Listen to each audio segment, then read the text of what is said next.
All right, welcome to IE 325 Simulation Modeling and Applications course. I'm going to be your lecturer this semester, and we are immediately starting with our first chapter, and I'm sharing my presentation file. Okay, I hope you can see my screen at the moment. Now, the first module of this course is going to give an introduction to the concept of simulation, and we are just going to follow the outline here. First, we are going to define what simulation is. Then we will mention in which cases or in which type of problems simulation can be an appropriate tool to use and when simulation is not appropriate to use. Now, in literature, many scientists discussed that there are advantages and also disadvantages of using simulation for problem solving, and there are certain areas of application. Actually, there are too many, and we are just going to mention about those. Then we are going to talk about the system concept. This concept, the system concept, is an important concept to understand because in simulation, we are basically creating the models of systems. So first, we need to understand what a system is and the components of a system. And we are going to classify systems into two classes, such that systems that are discrete and systems that are continuous. Then we are going to talk about the model. So what is the model of a system? Because in simulation, we are basically creating the model of a system. We will define this concept. We are going to talk about the types of models and types of specifically simulation models. Finally, in the last phase of the introduction module, we are going to talk about the discrete event system simulation. Actually, in this class, what we are dealing with is discrete event system simulation. Though the name of the course is simulation modeling, in the undergraduate level, we mainly focus on discrete event system simulation. There are other types of simulations as well, but these are not a part of this course. So we are going to define the discrete event system simulation and the steps that we need to follow if we want to perform discrete event system simulation. Actually, creating a simulation model and running simulations to solve problems is a long-term project. Okay, so it is not just an immediate thing that you can create, you can perform and solve your problem immediately. It is not just like writing an algorithm and solving it in the programming environment immediately. It takes some time. Therefore, most of the simulation applications are actually long-term projects. So let's start with defining the concept of simulation. Here we have the definition. A simulation is the imitation of the operation of a real-world system over time. Okay, so it says imitation, and we have a real world system. So actually, usually we use the simulation technique to solve some problems related to some systems. And these systems are, of course, real world systems. So if they were not real, why should we try to solve their problems, right? So we have a real world system, and that real world system actually operates. Okay, so it's a dynamic system usually, and it operates through the time. And in simulation, we are trying to create an imitation, a fake version of this operating real world system. Now, here it says simulation involves the generation of an artificial history of the system. So it generates an artificial history. We need to understand this concept. What is an artificial history, or how can we generate an artificial history? And then the observation of the artificial history is required to draw inferences on operating characteristics of the system. So basically, we are creating a fake version, imitation of the original system, and this fake version creates an artificial history of the original system. So that artificial history is also fake, actually. However, we are using this artificial history to make inferences, draw inferences on the operating characteristics of the original system. So the definition here is, I think, a little comprehensible, but in order to understand it better, I think we need to understand what a system is and what artificial history is and how can it be generated. Okay, so how can we observe the behavior of a system as it evolves over time? Now, either you can observe it directly, but I mean, if this system is a slow flowing system or a slow moving system, it is just going to take some time to understand the behavior of system. For example, if you are trying to understand how a warehouse is working, it is not just going to be sufficient for you to observe the system for half an hour. Okay, so if you really want to understand how a warehouse is working, maybe you need to spend at least 3 months in the system to observe everything so you can understand every aspect of the behavior of the system as it evolves over time. Now, we can also use another thing. We can use the simulation model. So we can create a model of the original system and we can observe the simulation model.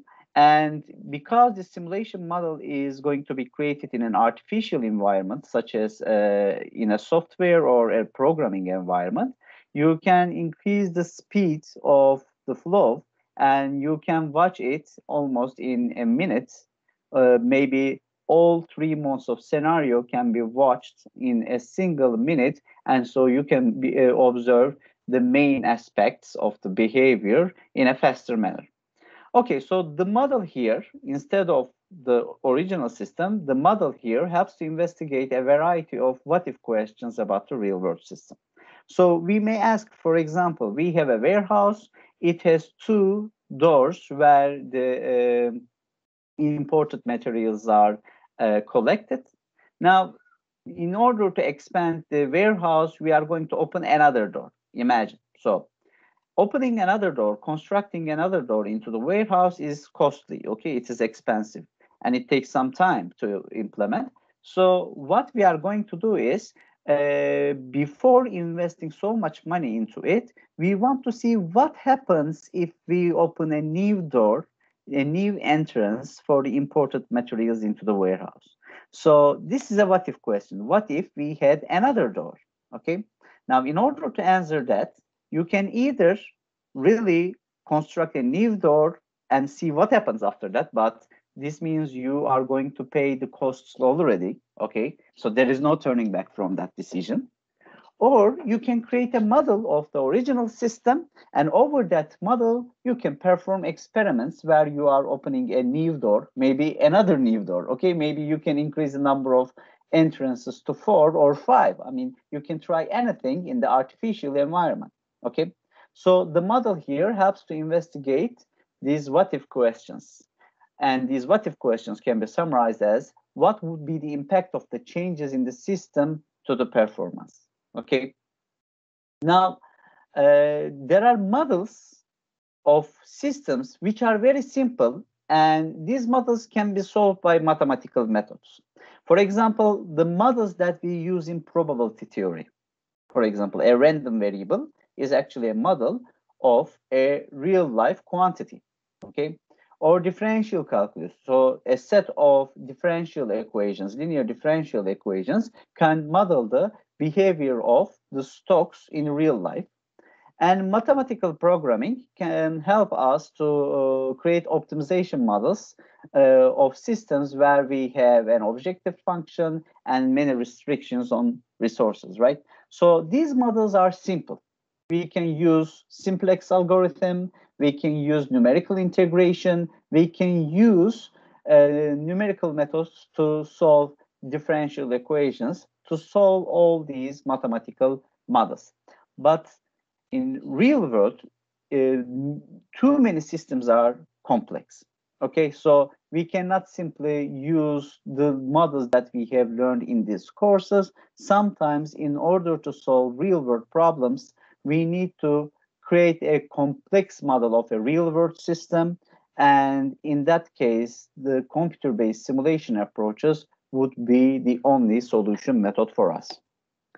Okay, so basically we understood what a simulation is. Simulation is basically an imitation of a real-world system, and in that imitation version, in that fake version of a real-world system, we can perform experiments with a lot less cost than what we had if we were to experiment on the real system, right?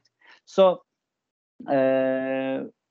but still, even if the simulation approach or simulation methodology seems to be a very good methodology, according to Banks and Gibson, and by the way, Banks is the author of our textbook, according to Banks and Gibson, there are some situations where simulation is not an appropriate tool to use. So what are these? For example, if the problem can be solved by a common sense or analytical solution, okay? For example, if you can use a numerical integration to solve a problem. I mean, if you are taking manufacturing planning course, maybe you have heard about the Nives-Vendor problem or the Nives-Boy problem. It is called Nives-Boy or Nives-Vendor problem. Now, in many cases, the Nives-Vendor problem has an analytical solution. But you can also solve this problem with simulation methodology. You can create a fake version of this system, and you can try different policies to optimize your periodic costs in the Nives-Vendor problem. But is it really necessary? No, because we already have a simple analytical method to solve this problem. Okay, therefore, simulation is a complex methodology for solving this problem. There is already an analytical solution. Okay, and maybe in some cases, making experiments on the real system itself, the original system itself, is going to be less expensive than developing a simulation. Okay, as I have said, simulation takes some time. It's a project. It involves many people into it, or it involves some costs as well. I mean, we are talking about constructing a new door to a warehouse here. And of course, it is a very expensive investment. However, if the change that we are going to make on the system is not very expensive, in fact, less expensive than creating a simulation project, why should we use a simulation methodology to solve the problem again?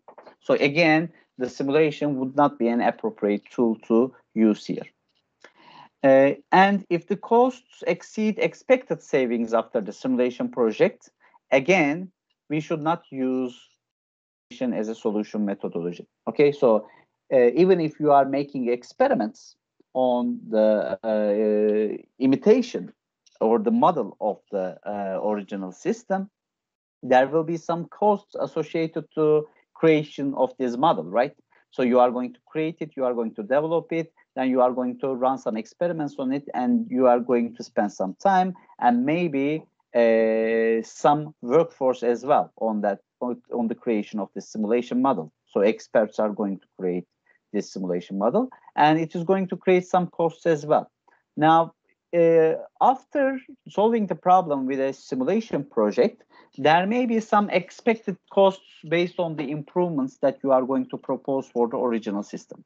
Now, you also need to make a prediction of these expected savings, okay, expected savings or expected profits that you are going to have in the end of the simulation project.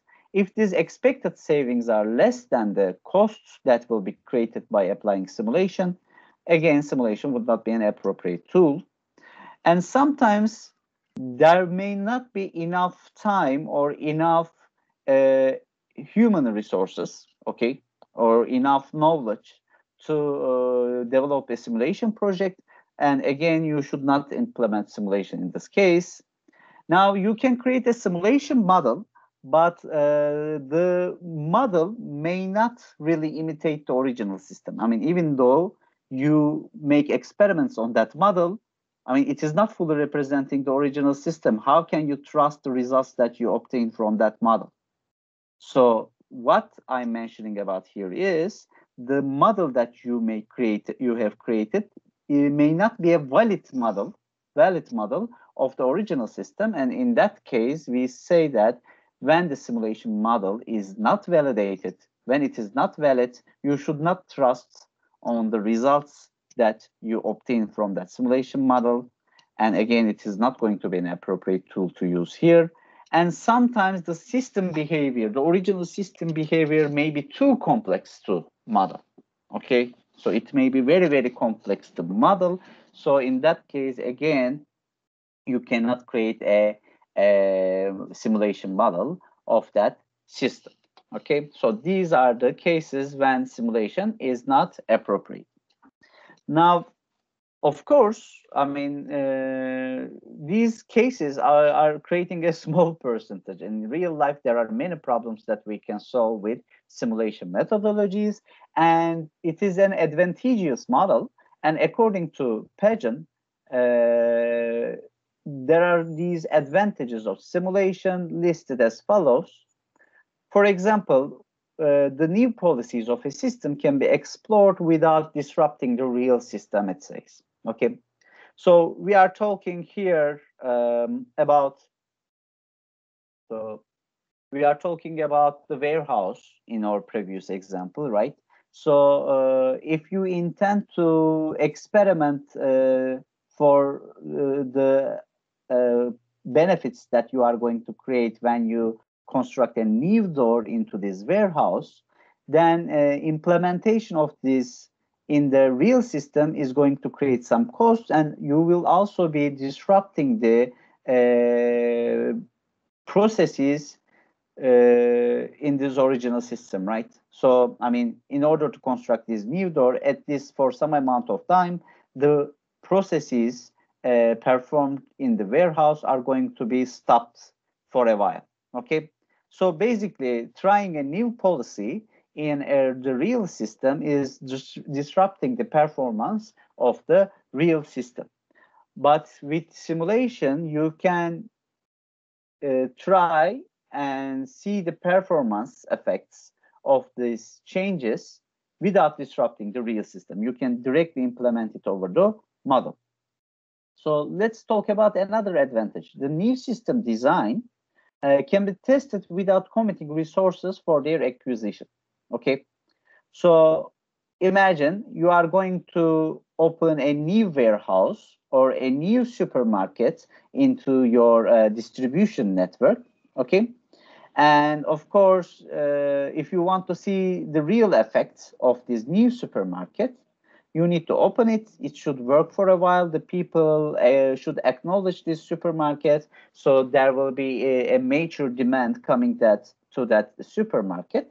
Okay, so you can only test the performance of it after committing some time and some resources on this new design. Okay, so we can generalize this situation to any type of new system design. For example, a physical layout of a factory. So you may think that if you change the location of the machines in a factory, basically I'm talking about changing the physical layout, you may think that you may minimize the material flows and you can increase the efficiency, but not everything is deterministic in real life, and you can only see the actual result when you really implement it, or you can try it in a simulation model, okay? Or a hardware design, or a process design, or a transportation system, especially transportation systems. For example, in public transportation, if you are going to offer a new bus line or a rail line, a new rail line, you want to see how it is going to affect the people's lives, right? So how it is going to improve the traveling times. Now you can see the improvement that it is going to create first with a simulation model without constructing the new rail system or offering the new bus line. And after seeing the performance changes that it can create, improvements that it can yield, then you can, by relying on the simulation results, you can try this new system. And there are some hypotheses that the scientists may offer in real life about how or why a certain phenomenon occur. Okay, now, for example, you see in the autumn time or the springtime, these birds, group of birds, the flock of birds are flying around, creating these interesting shapes in the sky, right? So why they are doing that? This is a natural phenomenon, right? But why they are doing that? Now you can put a hypothesis of on the behavior of the birds or the flock of birds, and you can test if this hypothesis is true to explain the cause of this behavior. Okay, how you can test it? Now, by explaining the cause or explaining the individual behavior of these birds and put this behavior into a simulation model, you can see if the same kind of shapes occur in the simulation model as well. Now, if you really see if it occurs in the simulation model as well, now it is somehow getting you closer to prove your hypothesis, right? So actually, there are studies like this. For example, in the evening, we know that in highways in Istanbul, there is a certain traffic congestion, right? So this is actually a phenomenon that occurs almost on every day. So we need to understand why this is happening. Why we have traffic congestion? Because we have too many cars in Istanbul? Actually, that's not the reason. Okay, that's not the main reason. The main reason is not the fact that we have too many cars. The real reason of traffic congestion is the acceleration when we want to stop is a lot larger than the acceleration when we want to move. Okay, so if you want to increase the speed of automobiles from 0 kilometer per hour to, for example, 80 kilometers per hour, it takes some time to accelerate to that point. However, if you want to stop from 80 kilometers per hour speed to 0, it takes almost 3 or 4 seconds, right? So because of the differences in these accelerations, most of the traffic congestion is caused. Okay, that's not the only reason, of course. I mean, we know that there are too many automobiles in Istanbul as well, but that is one of the main reasons. So this can be proven by a simulation model, actually. Okay, so what are the other advantages of simulation? Now, it says, as we observe the system behavior, the time of the simulation can be compressed or expanded for a speed up or a slowdown of the simulated process. Now, imagine a factory that works. Now, if you really want to understand the manufacturing processes that you observe in this factory, you need to observe it for a long amount of time. For example, at least you need to spend some internship time there, right? Or if there is a simulation model of that factory that performs everything in a computer environment, you can increase the speed of this simulation model and you can make a faster observation just for seeing the main aspects. Okay, for example, what happens if a certain buffer inventory increases too much? So, I mean, this kind of situation may be observed once or twice a year in that factory. However, in the simulation model, you can increase the speed of the observation, and maybe you can experience that problem in a very, very fast manner. Or you can especially slow things down to understand it better, understand the behavior better. Okay, so there are also some systems which are very fast for human observation, right? So if you really want to understand how it behaves, maybe you need to slow things down. Okay, and another advantage is for us to understand the interaction between the system variables. Okay, so in complex systems, we do not really understand the interaction between variables, okay, how they are affecting each other. Okay, I mean, for example, in Romania years ago, before the revolution, abortion was forbidden. Okay, so when abortion was forbidden, what you expect is an increase in the population, right? So the dictator at that time was also expecting that. So there will be an increase in the population because the abortion is forbidden. Okay, it was prohibited by the laws. However, the effect was not like that. Okay, in fact, the rate of young women deaths have increased because of that reason. So, because the abortion was prohibited, many women are trying to get abortion processes in non-clinical facilities, unfortunately, and many young women have died because of that reason, and that in fact decreased the rate of births. Okay, so not everything goes as expected, right?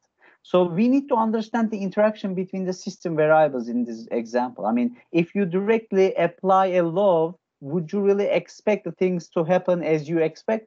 I mean, as you do you really observe the things to happen as you expect? Actually, that is not the case. But through a simulation process, I mean, before applying such strict laws, maybe a simulation process may help us how it is going to affect the social life, and are we really going to observe the things that we really expect. Okay, and that is only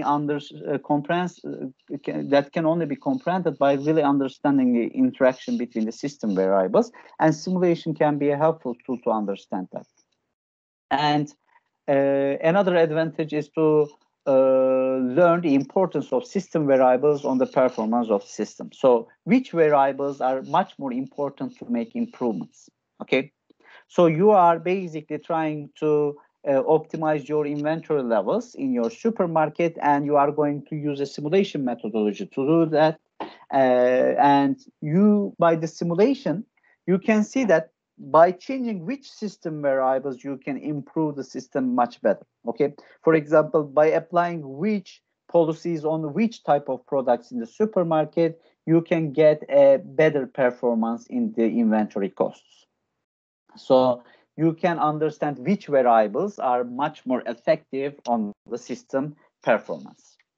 Another advantage is to create a bottleneck analysis, which can be performed to discover which resource is delayed excessively. You know, what is bottleneck? I mean, in manufacturing class, manufacturing processes, or manufacturing planning and control class, maybe you have heard about this term already.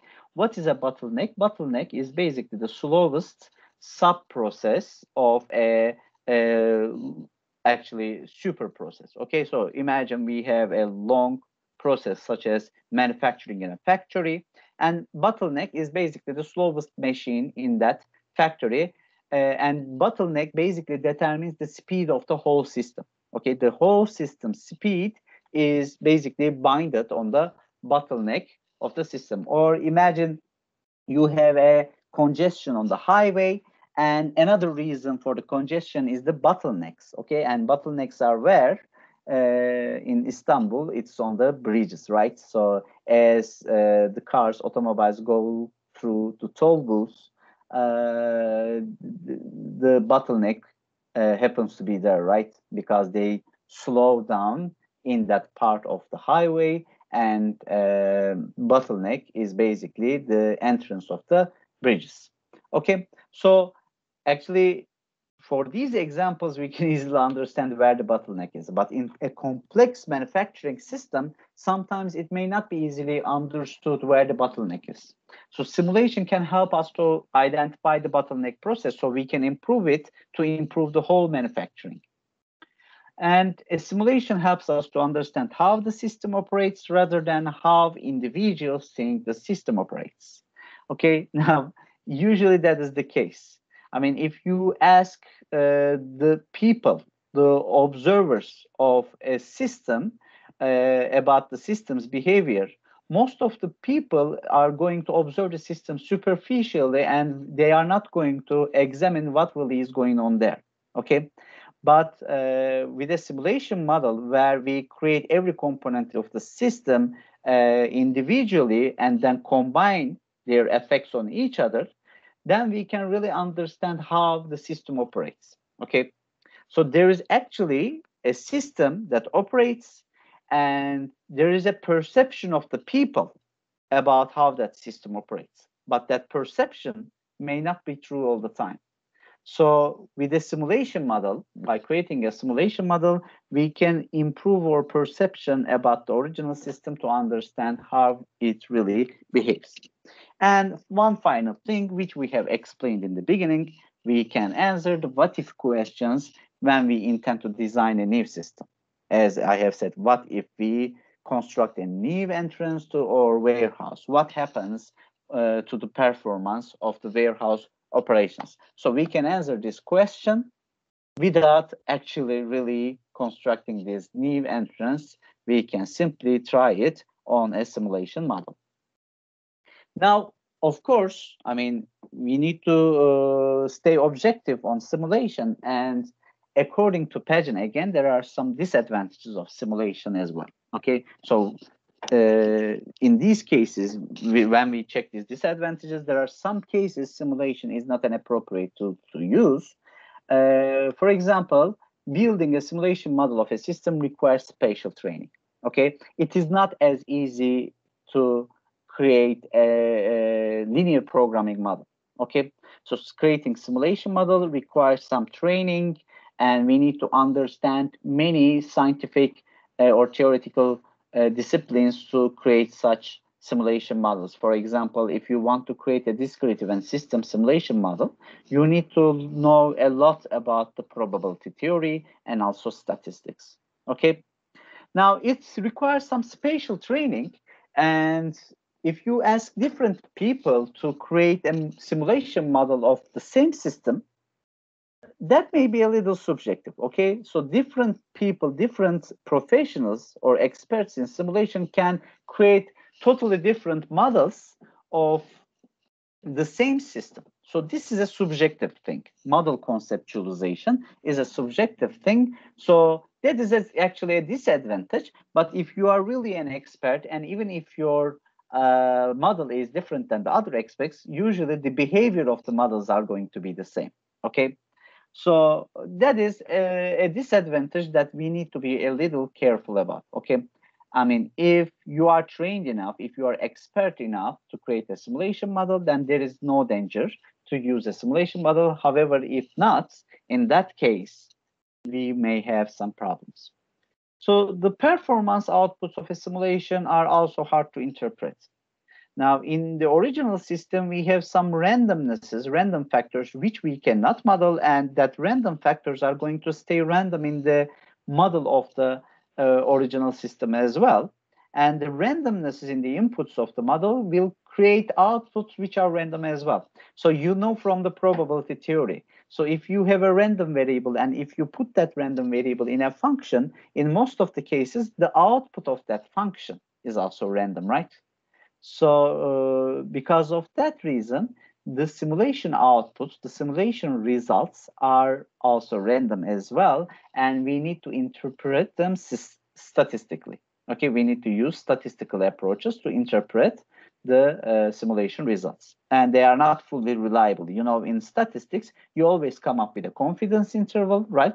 So you can only rely on your results at a certain significance level, on a certain type 1 error or type 2 error. So you can only prove your, or actually disprove your hypothesis based on these significance levels. So because of that reason, we cannot simply say the simulation results are 100% reliable. Okay, they are 95% reliable. And simulation outputs are either estimates or approximations of the performance measures that are considered. So that is actually the result of the previous explanation. Because we have random inputs, the outputs may be random as well. Because of that reason, the original performance metrics that we should observe in the real system are going to be estimated with statistical results of a simulation model. Okay, or even if it is not a stochastic simulation, even if the inputs are not random, then the outputs are going to be deterministic, however, approximate values. Because if you are going to create a model of an original system, that even though there is no randomness in the original system, still the model is not going to perfectly represent every aspect in the original system. Okay, there are some aspects which you are going to omit, which you are going to ignore, which you are not going to be introduced, which you are not going to be able to introduce in the model. Okay, because I mean, creating a model as complex as the original system is going to create too many costs. It is not going to be possible for you. Okay, so the model is just going to imitate the original system. It is just going to ignore some aspects of the original system. Because of that reason, the results of the model is they are also going to be approximations I mean, even if there is no randomness in the inputs, the results are just going to be approximations of the original system performance metrics. Finally, another disadvantage is what? Simulation modeling and analysis can be time-consuming and expensive. As I have said, if you really want to create a simulation model of a system, of an original system, it is going to take some time to conceptualize this model, and it is going to be either medium length or long-term project for you. It is going to be time consuming, and it is also going to be expensive as well. And we are going to explain the reasons why it is time consuming and expensive in the following parts of this presentation file. Now, let's talk about the areas of application a little. Actually, in your textbook, you will find a lot detail about the areas of application. I'm just going to give you a short list here. In many manufacturing applications, simulation is a useful tool to apply. For example, if you want to design a new assembly line for manufacturing a certain product, before investing in the development of this assembly line, you can create a simulation model of it and answer some what-if questions by playing around with the stations and the tasks assigned into these stations. And you can design your almost optimal assembly line using a simulation model. Then you can create the real assembly line. Okay, so without performing any trial and error in the development of a manufacturing system, you can just do that in a simulation model. Again, in construction engineering and project management, simulation is being used as a tool. For example, in construction engineering, we can use earthquake simulations to test the strength of the buildings or building designs without even constructing. In military applications, of course, okay, in many different scenarios, in case of emergency, and logistics, of course, when you are developing a distribution network or when you are developing a transportation network. Again, you can develop them by the use of simulation models. Of course, if we are talking about the logistics operations, basically this means we can use simulation as a useful tool in supply chain applications as well. So transportation modes and traffic. I mean, sometimes you see there are some roads which are one-sided, okay, they are not bidirectional, they are unidirectional. And how actually we determine which roads are going to be unidirectional and which are going to be bidirectional? Are we going to determine it by trial and error? Because if we do that, this is just going to confuse the drivers, right? So people needs to determine which roads or streets are going to be unidirectional or bidirectional by using a simulation model of the traffic system in that region, in that district. And if a decision is going to improve the travel times of the drivers, in that case, that can be applied. Finally, we can use simulation in business process development as well. So these are basically the areas of application where we can use simulation, and we are also going to learn about those in the following weeks in our applications. So before moving further, at this point, let's just stop the recording, and we are going to continue in the next video.